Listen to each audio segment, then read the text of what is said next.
Oiche Shamhna, the Irish word for Samhain night or Halloween.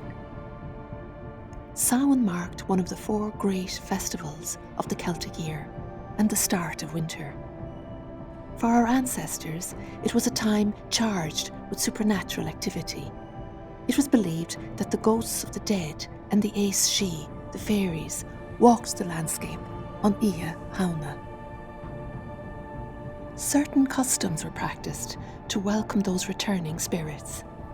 The hearth was swept clean, food and drink prepared and set out for them, and the most coveted seat was left empty by the fire as a welcome on Oiche Shamhna when they passed by.